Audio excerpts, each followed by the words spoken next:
TNPSC போட்டியாளர்களுக்கு Villupuram வெற்றி வாகையின் வெற்றி வணக்கம். இன்றைக்கி நம்ம 6வது பழைய புத்தகத்தில் 2வது பருவம் பார்க்கலாம். அதில் முதலியல்.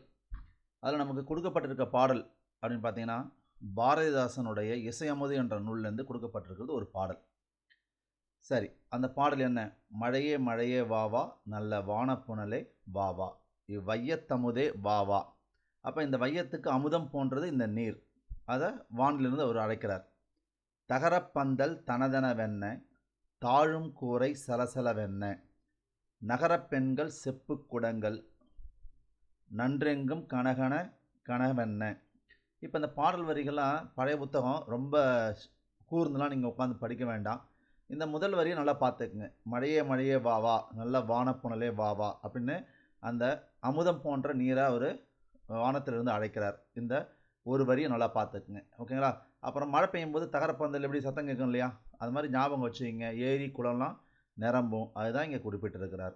அப்போ மழை பெய்யும் போது என்னாகும்? வெப்பம் தனியும், அதுதான் தழையா வெப்பம் தழைக்கவும், மெய் தாங்கா வெப்பம் நீங்கவும், உழுவார் எல்லாம் மலை போல் எருதை ஓட்டி பொன்னேர் பூட்டவும். அப்போது இந்த மழை வந்தால் நமக்கு அது ஏரி குளம் எல்லாமே நிறையும், வெப்பம் வந்து தனியும், உழவர்கள் ஏர் பூட்டி பயிர் செய்வாங்க. இதை பற்றி தான் இதில் சொல்லப்பட்டிருக்கு. ஏன்னா பழைய புத்தகன்றதுனால ஒவ்வொரு வரியும் பாடல்கள்லாம் ரொம்ப கூர்ந்து படிக்கணுன்ற அவசியம் கிடையாதப்பா. அதனால் அதை பார்த்துங்க, ஓகேங்களா? புரட்சி கவிஞர் பாரதிதாசன். இந்த புரட்சி கவிஞர் பாரதிதாசனை புரட்சி கவிஞர் என அழைத்தவர் யார்? இது நம்ம 6வது புது புக் எடுக்கும்போது நம்ம சொல்லியிருக்கிறோம். யாருன்னு உங்களுக்கு ஞாபகத்து வருதா பாருங்கள். ஓகே, அறிஞர் அண்ணா. அறிஞர் அண்ணா தான் பாரதிதாசனை புரட்சி கவிஞர் அப்படின்னு அழைச்சார், ஓகேங்களா? ஞாபகப்படுத்தி வச்சுக்கிங்க. ரைட், பாருங்கள். இதில் அறிஞ்சொரு பொருள். வானப்புனல் அப்படின்னா மழை நீர். வையத்தமுது, வையம்னா உலகம், இந்த உலகத்தினுடைய அமுதம். வையம்னா உலகம். தகரப்பந்தல், தகரத்தால் அமைக்கப்பட்ட பந்தல். பொடி, மகரந்த பொடி. தழை, செடி. தழையான்னா வெப்பம், பெருகும் வெப்பம். தழையா வெப்பம்னா பெருகும் வெப்பம். குறையாத வெப்பம் எனவும் பொருள் கொள்ளலாம். தழைக்கும், தழைக்கவும், குறையவும். இந்த மாதிரி ஒரு தடவை படிச்சிங்க, ரொம்பலாம் இதில் படிக்க வேண்டியது இல்லை. சரி, ஆசிரியர் குறிப்புன்றது பாரதிதாசன், பாரதி, கவிமணி, சுரதா, இதெல்லாம் நீங்கள் பழைய புத்தகத்தில் இருந்தாலும் புதிய புத்தகத்தில் இருந்தாலும் கண்டிப்பாக தரவாக படிச்சுக்கிறது நல்லது, ஓகேங்களா? இப்போ ஆசிரியர் குறிப்பை பார்ப்போம். புரட்சி கவிஞர் யார் அழைச்சா அவரை? வெரி குட், அண்ணா. அண்ணா தான் பாரதிதாசனை புரட்சி கவிஞர் அப்படின்னு அழைச்சார். அதுக்கப்புறம் இவர் பாவேந்தர் என்றும் அழைக்கப்படுகிறார், ஓகேங்களா? இவர் இயற்பெயர் சுப்பரத்தினம், ஓகேங்களா? இதை ஞாபகம் வச்சு சொன்னேன். இந்த பாரதிதாசன் மீது அதிக பற்று கொண்டவர் ராசகோபாலன், ஓகேங்களா? அந்த ராசகோபாலன் தனது பெயரை சுப்புரத்தினதாசன் மாற்றிக்கிட்டார். அவர் தான் சுரதா. அப்போ இவருடைய பெயர் தான் ராசகோபாலனை சுப்புரத்தினதாசன் வச்சுக்கிட்டாரு அப்படின்னா உங்களுக்கு ஈஸியாக ஞாபகத்துக்கு இருக்கும். நான் சொல்கிறத கொஞ்சம் நினைவுபடுத்தி பாருங்கள், கண்டிப்பாக உங்களால் சொல்ல முடியும், ஓகேங்களா? பாரதிதாசனுடைய இயற்பெயர் சுப்பரத்தினம், அதே பாரதியனுடைய இயற்பெயர் சுப்பிரமணியன். இந்த 2 பேரையும் நம்ம அடிக்கடி சொல்லி பார்த்துக்கிட்டே இருங்க, ஓகே? இவர் பாரதியின் கவிதை மீது கொண்ட காதலால் தம்முடைய பெயரை பாரதிதாசன் என மாற்றிக்கொண்டார். அப்போ பாரதி மீது பற்றி கொண்ட இவர் அவருடைய பெயரை வச்சுக்கிட்டார். இவர் மீது பற்று கொண்ட ராசகோபாலன் என்னென்னு வச்சுக்கிட்டாரு? சுப்புரத்தினதாசன் மாற்றிக்கிட்டார், ஓகேங்களா? சரி, ஓகே. அதுக்கப்புறம் அவர் இயற்றிய நூல்கள். பாண்டியன் பரிசு, அழகன் சிரிப்பு, குடும்ப விளக்கு. இங்கே 3 நூல் கொடுத்துருக்காங்க. நம்ம 6வது புக்கு புது புக்கு பார்க்கும்பொழுது ஒரு 17 நூல்கள், பாரதிதாசனுடைய நூல்கள் எப்படி ஞாபகம் வச்சுக்கணும்னு நம்ம சொல்லியிருப்போம். அதன்படி ஒரு தடவை ரிவைஸ் பண்ணி பாருங்கள், ஓகேங்களா? சரி, அதுக்கப்புறம் இவருடைய கவிதை நூல்கள். இவர் வாழ்ந்த காலம், இந்த காலத்தை எப்பயுமே மறக்காதீங்க. நான் உங்களுக்கு புது புக் சொல்லும்போது ஃபஸ்ட் இயர்லேயே புது புக்கில் இருக்கார். இதை சொல்லும்போது எப்படி ஞாபகம் வச்சுக்கணும் அப்படின்றத நான் தெளிவாக சொல்லியிருக்கிறேன், பாருங்கள், ஓகேங்களா? 29/4/1891, 21/4/1964. பாரதியையும் பாரதிதாசனுடைய இயரையும் நம்ம சொல்லியிருப்போம், ஓகேங்களா? ரைட். அடுத்தது பழமொழி 400, ஓகேங்களா? சரி, இந்த பழமொழி 400 அதில் கல்வியின் சிறப்பை பற்றி சொல்லக்கூடிய நூல், ஓகேங்களா? ஆற்றவும் கற்றார் அறிவுடையார் அஃதுடையார் நாற்றிசையும் செல்லாத நாடில்லை, அந்நாடு வேற்று நாடு ஆகா, தமவேயாம் ஆயினால் ஆற்றுணா வேண்டுவதில். இந்த பழமொழியுடைய ஆசிரியரை கண்டிப்பாக படிச்சிங்க. இந்த நூலாசிரியர்கள், அதாவது எட்டுத்தொகை, எட்டுத்தொகைக்கு நூலாசிரியர்கள் கிடையாது. தொகுத்தவர் தொகுப்பித்தவர் தான் இருக்காங்க. 10 பாட்டில் 10 ஆசிரியர்களும் இருக்காங்க. அப்புறம் அதை தொகுத்தவர் யாருன்னு பாடலுடைய தலைவன் இருக்காங்க. அடுத்தது 14 கீழ்கணக்கு நூல்கள், ஐம்பெருங்காப்பியம், ஐங்குறுங்காப்பியம். இதனுடைய நூலாசிரியர்கள் எக்ஸாமில் கேட்டாலும் கேட்கலனாலும் நீங்கள் கண்டிப்பாக அதனுடைய ஆசிரியர்கள் பெயரெல்லாம் ஞாபகம் வச்சுக்கணும். இப்போது இந்த பழமொழியுடைய ஆசிரியரை எப்படி ஞாபகம் வச்சுக்கலாம் அப்படின்னா, இப்போ நீங்கள் ஒரு பழமொழி சொல்லுங்கள், உங்களுக்கு பழமொழி தெரில. அப்போது பழமொழி தெரியல அப்படின்னா ஒரு 3 அறை கொடுக்கணும் அப்படின்னு ஞாபகம் வச்சுக்கிட்டிங்கன்னா இதை ரொம்ப எளிமையாக உங்களால் ஞாபகம் வச்சுக்க முடியும், எப்பயுமே மறக்க முடியாது. ஏன்னா பழமொழி கேட்டார், சொல்லலை, பட்டுன்னு ஒரு 3 அறை அரைஞ்சிட்டாரு. 3 அறை பாருங்கள், முன்றுரை அறையனார். ஓகேங்களா, ஞாபகம் வச்சுக்க முடியுங்களா? சரி, ஓகே. இந்த பாடலுடைய பொருள்: ஆற்றவும் கற்றார் அறிவுடையார், அஃதுடையார் நாற்றசையும் செல்லாத நாடில்லை. நல்ல கல்வி கற்ற அறிவுடையவர், அவர் எந்த திசைக்கு போனாலும் அவருக்கு கண்டிப்பாக என்ன பண்ணுவாங்க, வரவேற்பு கிடைக்கும், அவர் பழைச்சிப்பார் இல்லைங்களா?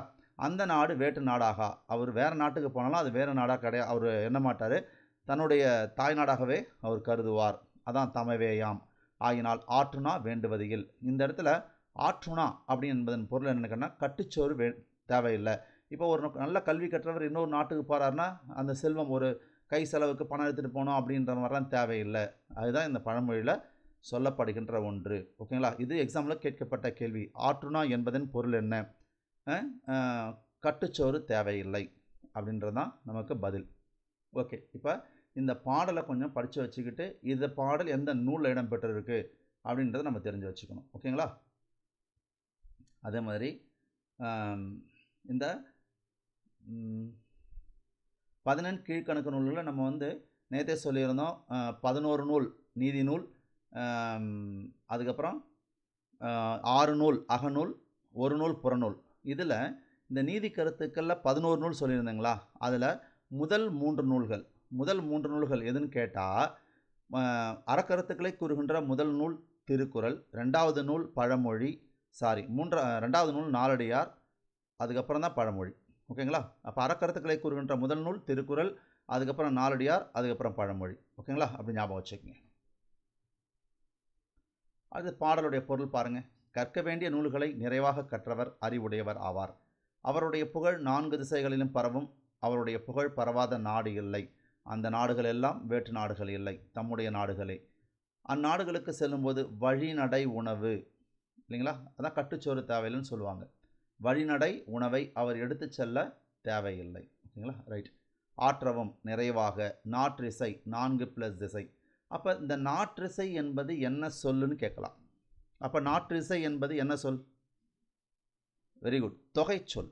இதுக்குள்ள 4 திசைகள் மறைஞ்சிருக்கு, கிழக்கு, மேற்கு, தெற்கு, வடக்கு. அதனால் இதை நம்ம தொகை சொல்னு சொல்லலாம். ஓகேங்களா, இப்போ முக்கணி அப்படின்னு சொல்கிறோம், அதில் என்ன இருக்குது? மா, பலா, வாழை. அப்போ அந்த முக்கணி என்பது தொகைச்சொல். இதெல்லாம் நீங்கள் படிக்கும்போதே நல்லா தெளிவாக படிச்சுக்கணும். ஓகேங்களா, சரி, ஓகே. தமவேயாம் தம்முடைய நாடுகளே. ஆற்றுணா பாருங்கள் எப்படி பிரிச்சுருவாங்க பாருங்கள், 6 + உணா, இதுதான் ஆற்றுணா. 6 என்பது வழி. ஓகேங்களா, உணா என்பது உணவு, வழிநடை உணவு. இதனை கட்டுச்சோறு என இக்காலத்தில் கூறுவர். என் நாட்டிற்கு சென்றாலும் அந்நாட்டில் கற்றோரை வரவேற்று உணவளிப்பர் என்பது பாடல் உணர்த்தும் கருத்து. ஓகே, ஆசிரியர் குறிப்பு: இந்நூல் ஆசிரியர் முன்றுரை அறையனார். அப்போ பழமொழி திறனா 3 அறை அப்படின்னு ஞாபகம் வச்சுக்கினீங்கன்னா ஈஸியாக ஞாபகம் வச்சுக்கலாம். முன்றுரை என்பது ஊர் பெயர், அறையன் என்பது சொல், அரசனை குறிக்கும். இவர் முன்றுரை என்ற ஊரை ஆண்ட அரசனாகவும் இருக்கலாம். அப்போ இவர் அரசனாகவும் கருதப்படுறாரு, ஒரு புலவராகவும் கருதப்படுகிறார். அல்லது அறையன் என்பது புலவரின் குறிப்பெயராகவும் இருக்கலாம். அப்போ ஒரு அசம்ஷன்லாம் சொல்கிறாங்க, இருக்கலாம் அப்படின்னு சொல்கிறாங்க. இதெல்லாம் நமக்கு கேள்வியாக வரும். அப்போது இவர் அரசராகவும் இருக்கிறாங்க, புலவராகவும் இருக்கலாம் அப்படின்னு சொல்லப்படுது. நூல் குறிப்பு: 14 கீழ்கணக்கு நூல்களில் 1 பழமொழி 400. ஓகேங்களா, ரைட். 400 பாடல்களை கொண்டதால் இது பழமொழி 400 என்று அழைக்கப்படுகிறது. 14 கீழ்கணக்கு நூல்களில் அறக்கருத்துக்களை கூறுகின்ற முதல் நூல் திருக்குறள், 2வது நூல் நாலடியார், 3வது நூல் பழமொழி. ஓகேங்களா, இந்த பாடலில் ஒவ்வொரு பாடலையும் ஒரு பழமொழி இடம்பெற்றிருக்கும். ஓகேங்களா, ரைட். ஆற்றுனா வேண்டுவதில் என்பது இதற்கு கற்றவனுக்கு கற்றுச்சோறு வேண்டாம். இதெல்லாம் டிஎன்பிஎஸ்சி எக்ஸாமில் அப்படியே கேள்வியாக வந்திருக்கு. ஓகேங்களா, மகள் இந்திராவுக்கு எழுதிய கடிதம். இது ஒரு ஸ்டோரியாக அப்படியே ஃபுல்லாக நீங்கள் கதை படித்து பார்க்கணும். ஒரு தடவை புக்கை வாசிக்கிறது நல்லது. ஓகேங்களா, இப்போ இதை ஒன்று ஒன்றா படிக்கிறது லேட் ஆகும். அதனால் நம்ம புக்கை ஓப்பன் பண்ணிக்கிறேன். இப்போ பாருங்கள், இதில் என்ன கேள்வியெல்லாம் கேட்கப்பட்டிருக்கு பாருங்கள். அப்படியே டிஎன்பிஎஸ்சியில் எந்தெந்த கேள்வியெல்லாம் கேட்டிருக்காங்க பாருங்கள். அப்படியே அந்தந்த வரியிலையும் டிஎன்பிஎஸ்சியில் கேட்டிருக்காங்க. இது ஆட்டோனாவை பிரித்து எழுத கேட்டிருக்காங்க. இதெல்லாம் நீங்கள் பார்க்கலாம். ரைட். இப்போ மகள் இந்திராவுக்கு நேரு எழுதிய கடிதம், இதெல்லாம் ஒரு தடவைக்கு 2 தடவை படிச்சிங்க. இதில் டிஎன்பிஎஸ்சி, ஏன்னா லாஸ்ட் குரூப் 4 எக்ஸாமில் இந்த மாதிரி டிஎன்பிஎஸ்சி அப்படின்னு போட்ட கேள்விகளோட எண்ணிக்கை மட்டும் 55க்கு மேலே. ஓகேங்களா? அதை நம்ம பேஜ் பை பேஜ் இந்த புக்லேருந்து நம்ம ப்ரூஃப் பண்ணியிருக்கோம். அதனால் வரக்கூடிய குரூப் 2 எக்ஸாம்லேயும் பார்த்தீங்கன்னா அதே 50% இந்த மாதிரி டிஎன்பிஎஸ்சி போட்ட கேள்விகளாக இருக்கும். ஓகேங்களா? உங்களுக்கு நான் அதை அப்புறம் சொல்கிறேன் குரூப் 2 முடிஞ்ச பிறகு. ஜவஹர்லால் நேருடைய மகள் இந்திரா காந்தி. நேரு தம் மகள் இந்திராவுக்கு 1922 முதல் 1964 தான் இறக்கும் வரை தொடர்ந்து 42 ஆண்டுகள் கடிதம் எழுதியிருக்காரு. அப்போ இதெல்லாம் கொஞ்சம் தெளிவாச்சும் முதல்ல படித்து பார்த்துக்குங்க. ரைட். நேரு இங்கிலாந்தில் உள்ள கேம்பிரிட்ஜ் பல்கலைக்கழகத்தில் கல்வி பயின்றார். நேரு அல்மோரா சிறையில் இருந்தபோது தம் மகள் இந்திராவுக்கு கடிதம் எழுதிய ஆண்டு 1935. அல்மோரா சிறை உத்தராஞ்சல், இப்போ அது உத்தரகாண்டாக இருக்குது. அது 2018 கேள்வியாக கேட்டிருக்காங்க. இந்த மாதிரி பழைய புக்கை பொறுத்த வரைக்கும் இந்த டிஎன்பிஎஸ்சின்னு எங்கே போட்டிருக்கோ அதை நீங்கள் படித்து வச்சுக்கிறது ரொம்ப ரொம்ப நல்லது. ஓகேங்களா? ரைட். இந்திரா காந்தி படித்த கல்லூரி தாகூரின் விஸ்வபாரதி கல்லூரி. விஸ்வபாரதி கல்லூரி மேற்கு வங்க மாநிலம் சாந்தி நிகேதனில் உள்ளது. பேராசிரியர் கிருபாலினின் உதவியுடன் படிக்க வேண்டிய பாடங்களை படிக்குமாறு தம் மகள் இந்திரா காந்திக்கு நேரு கடிதம் எழுதினார். இதெல்லாம் ஒரு தடவை படித்து பாருங்கள். இதை படித்தா தான் நமக்கு மனப்பாடாகும். ஓகேங்களா? பேராசிரியர் கிருபாலினி பணியாற்றிய பல்கலைக்கழகம் விஸ்வபாரதி பல்கலைக்கழகம். அதுக்கப்புறம் அந்த நேருவுக்கு பிடிச்ச எழுத்தாளர்கள் யாருன்னு சொல்கிறாங்க. ரஷ்ய எழுத்தாளர் டால்ஸ்டாய் எழுதிய நாவல் போரும் அமைதியும். இதெல்லாம் நமக்கு நூலாசிரியர்கள் அது பழைய புத்தகத்தில் இருந்தாலும் நீங்கள் கொஞ்சம் படித்து வச்சுக்கிறது நல்லதுப்பா. காளிதாசர் எழுதிய நாடக நூல் சாகுந்தலம் வடமொழி. இந்த சாகுந்தலம் என்ற நூல் தான் ரொம்ப மிகச்சிறந்த நூல். இதை தான் நம்மளுடைய முதல் குடியரசுத் தலைவரான டாக்டர் ராஜேந்திர பிரசாத் ஒரு வாழ்த்தாக சொல்லியிருப்பார். எப்படி சொல்லியிருப்பார்னா, கொலம்பஸ் பிறந்திருக்காவிட்டாலும் கூட அமெரிக்காவை கண்டுபிடித்திருக்க முடியும். ஆனால் காளிதாஸ் பிறந்திருக்காவிட்டால் சாகுந்தலம் என்ற ஒரு நாடகம், அருமையான நாடகம் நமக்கு கிடைத்திருக்காது அப்படின்னு அவரை வாழ்த்தி சொல்லியிருப்பார். ஓகேங்களா? டாக்டர் ராஜேந்திர பிரசாத் முதல் குடியரசுத் தலைவர். ஓகே. அப்போ இந்த சாகுந்தலம் என்ற ஒரு நாடக நூலை எழுதினவர் காளிதாசர். இவர் தான் இந்தியாவின் ஷேக்ஸ்பியர் என்று அழைக்கப்படுவார். அதுவே தமிழகத்தின் ஷேக்ஸ்பியர் யாருன்னு கேட்டால் பம்பல் சம்பந்த முதலியார். இதெல்லாம் கொஞ்சம் நீங்கள் தெரியாத எழுதி வச்சுக்கிங்கப்பா. நேருவுக்கு பிடித்தமான எழுத்தாளர் பெட்ரண்ட் ரசஸ். பிளாட்டோவின் புத்தகங்கள் சுவையானவை, சிந்தனையை தூண்டுபவை என கூறியவர் நேரு. அப்போ எதை அந்த பிளாட்டோவோட புத்தகங்கள் சுவையாக இருக்குது, சிந்தனையை தூண்டுது, இதெல்லாம் கொஞ்சம் நம்ம படித்து தான் மாப்படம் பண்ணிக்கணும். கிரேக்க நாடகங்கள் சுருக்கமாகவும் எளிமையாகவும் ஆர்வத்தை தூண்டக்கூடியவனாகவும் இருக்கும் என கூறியவர் நேரு. உலகின் மிகச்சிறந்த நூல்களில் ஒன்று என நேரு கூறிய நூல் போரும் அமைதியும். டால்ஸ்டாய் எழுதிய போரும் அமைதியும். பெட்ரண்ட் ரசஸ் ஆங்கில நூல்களில் அருமையானவை, எனக்கு மிகவும் பிடிக்கும் என கூறியவர் நேரு.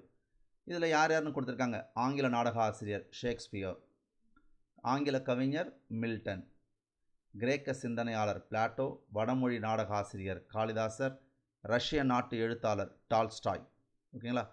ஆங்கில நாடக ஆசிரியர் பெர்னார்ட் ஷா. இதில் எந்த கேள்வி?